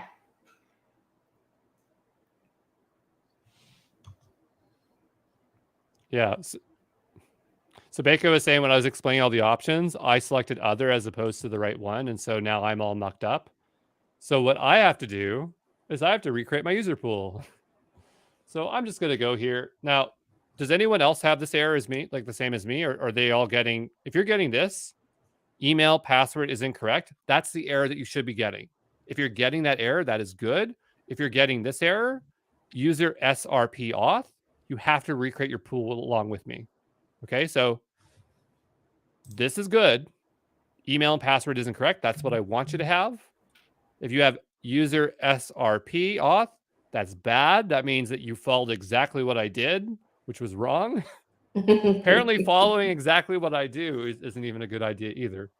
So what we'll do is I'm going to delete my user pool. Again, only do this if you have that SRP error, this SRP error here. And I'm going to go and delete my pool.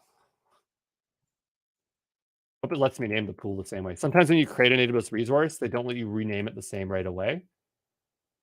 So I'm going to do this, username, email. We'll go next. This is fine. No MFA, enable, that's fine. Email only, next. This is fine. This is fine. Fine. I didn't see that option, Baco. Oh, integrate app probably, right?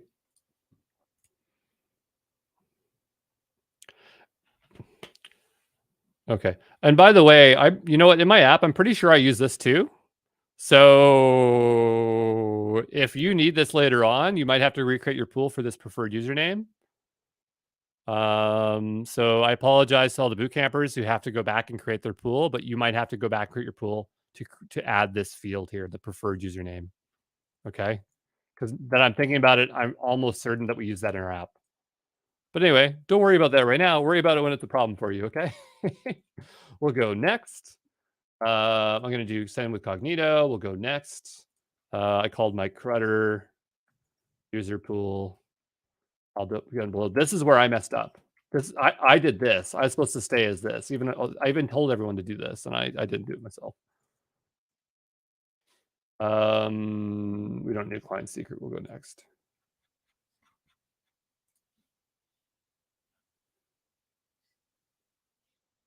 That's exactly what they did. Yes. Yeah, it's okay. A lot of this stuff is like really fast. So, you know, it's more important that we get the information out and you can watch 10 times over and ask questions in the Discord. So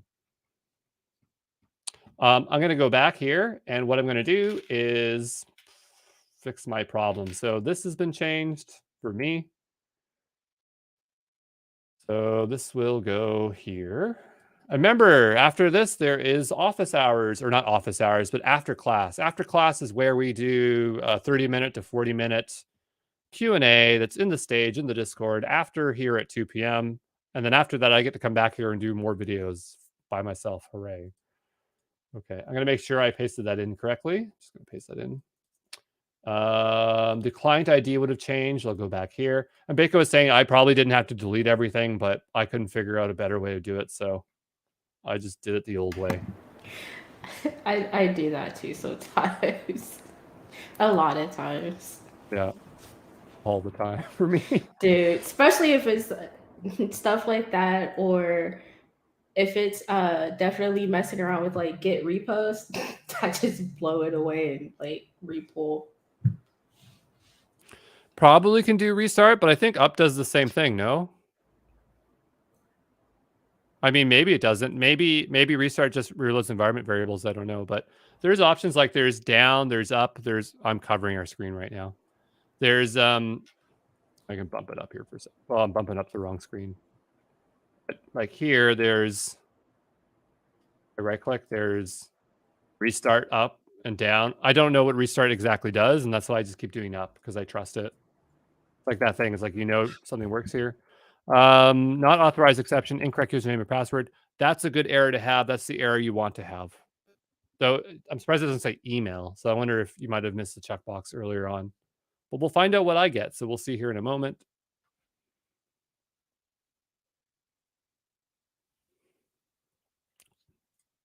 Yeah, that's the error we're kind of expecting.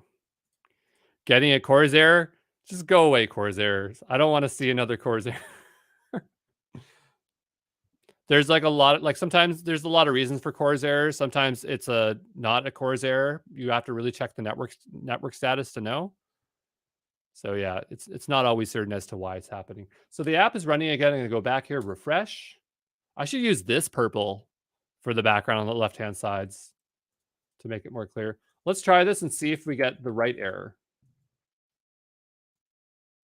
I'm just doing anything.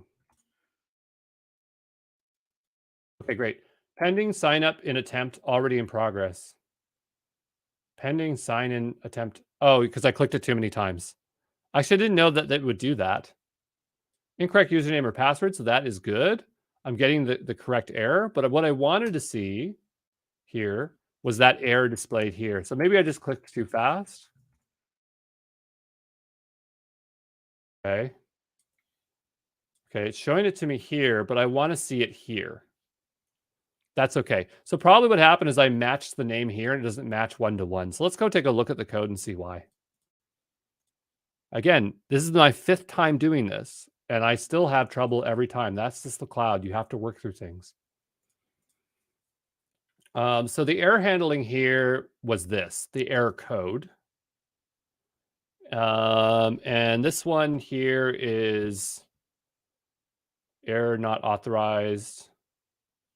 Seems like it should have set the error, right? Because here, if it caught the error, should have done this. Sign in page. Let's take a look here at this part. Console log error. Oh, okay. So, it's catching the error over here on the sign in. And then it has a try catch over here. Huh. Interesting. Okay, well, when I did this originally, this is why I set it up this way. But I guess what we could do, let's just take this out. See if it still captures this. So I'm just making sure that this indentation's right. It is. I'm just going to do that so it's a bit more clear for me. And I'm going to see if that fixes our error.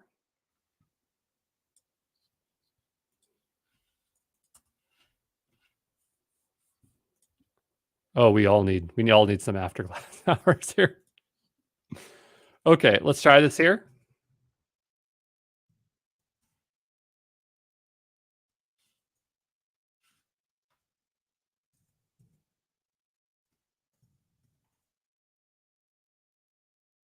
Just wait till we do SQL next week.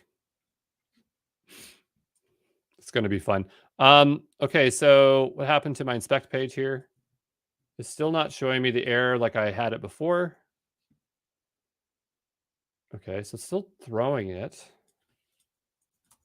It's saying it's uncaught.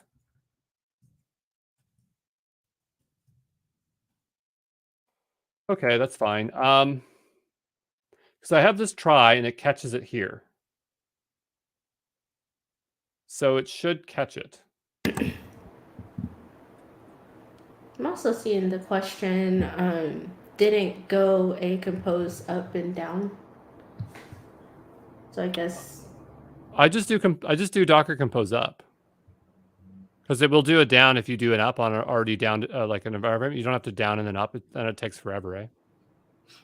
Some people say restart. You can do restart. I think up will do the same thing, eh? Didn't it compose up and down? Not for this. Like we're changing JavaScript code, and so this stuff gets propagated over. Like I can show you here. If I put a console log in here, I could show you I don't have to do an up every time. Otherwise, it'd be take forever, eh? We had to up every time we change code. So I'll go here and I'll just refresh here to just show you that it is taking effect. Okay, so we'll do this.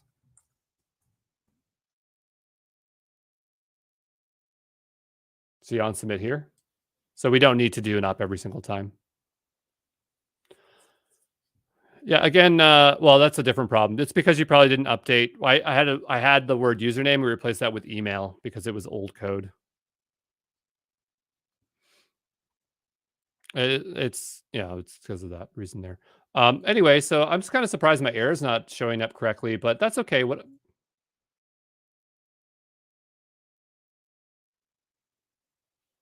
I don't think it's a Biko. People can't hear me talking to Biko. He's trying to suggest solutions. I'm trying to bring back that catch that I had there a second ago. It's just this undo is not great. Control Z. See down below it says like my Control Z doesn't work. That's why I'm not hitting Control Z. I'm doing it manually, which is kind of annoying. Okay, let's go back to our code. So I'm going to use the catch here because clearly this catch is working, and I'll put it on the end here. Oops. And I'll take out the try off of this, and I'll just rename this to error. And then I'll take this code out here. Super easy for people to follow this, eh? And we'll take this, we'll cut it out, we'll paste it in here. I really didn't want to like move too much code around, but sometimes we just run into problems, so it's just what it is. And we will do it this way. We'll see if that works. I'm a very confident coder. For me, this is all easy stuff, but I know this is kind of hard. We'll give this a refresh. We'll try this again. There we go. Yay! Yay! Let's quit. Yay! Okay, so we're going to do a little bit more than this because this is not enough, especially for the stream. But we got 8 minutes to do something with something besides to just show an error. And what I want to do is at least be able to sign in with a user. So what we're going to do now is go over to our Cognito pool.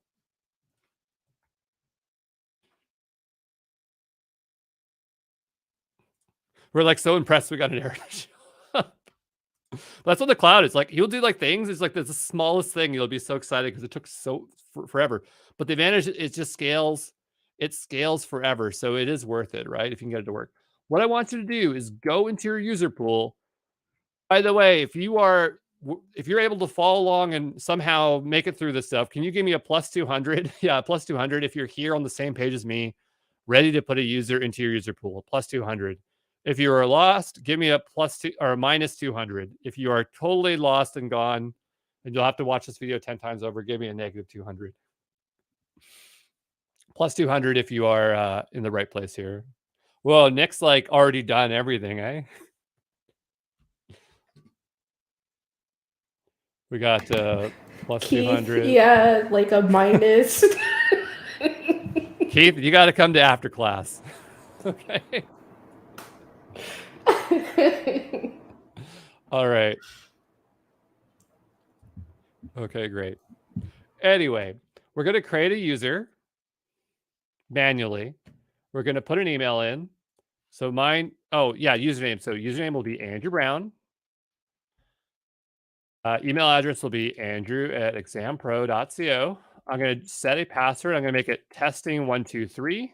Oh, we have to do these stupid rules. So capital T testing123 exclamation mark. That's what I did as mine. Just remember what you do for yours. This is all private, so it's not a big deal. I do have the custom attribute of preferred username, but I just set it here. So we'll see how that goes. We'll hit create user. And the reason why I have that preferred username is that when you create the username, it's not like I have the username this, but when we actually submit it, it won't let us choose it when we create it. It'll just generate a random one here. You'll see that later on. This will be in the follow-up video. Can we use field users to sign up? Yeah, I thought we could, but apparently we can't fill them in as we're doing the form here.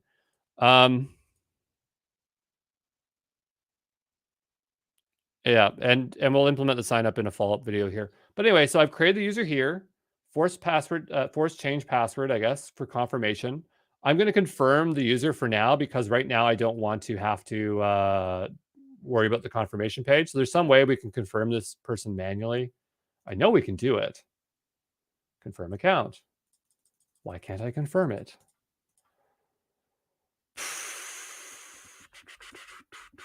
Okay. Anyway, let's try to sign in and see what happens. Capital T, testing, 1, 2, 3, exclamation mark. Capital T, testing, 1, 2, 3, exclamation mark. Cannot read property of null, reading access token. Okay. Because the account is not confirmed. And apparently I can't confirm it because it expects me to force a password change. It's probably because it sent me out a password. So if I actually open up my email, I bet that's probably what it did. Give me a moment here. That's what I'm reading on Google. Yeah. I think there's a way to say like that I should be able to manually do it. I'm just trying to find it in my email here. I don't see it in here. I'm going to go check my portal here. I'm just going to Outlook. I have like my email, my Office email goes to my Gmail because I refuse to use Microsoft Office like Outlook. But it creates side effects for me, so I have to like sometimes log into it and get emails. I'm just going to double check here to see if it's there. No, apparently people are offering me financing and all sorts of interesting things, but I don't see that email. Did anybody get an email from Cognito when they filled in that user? Did anyone get an email in their email?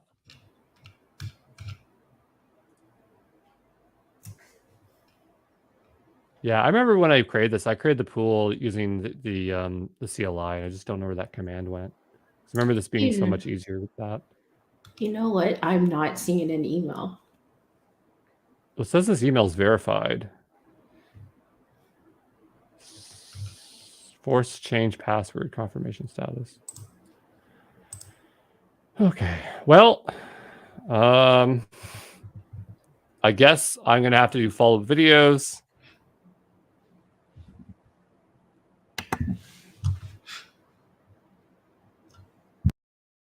Yeah, Bego's asking if there's like an additional option when I create that user. I'm gonna just delete them. We have to end the stream here in a couple of minutes, but I'm gonna disable this, delete it.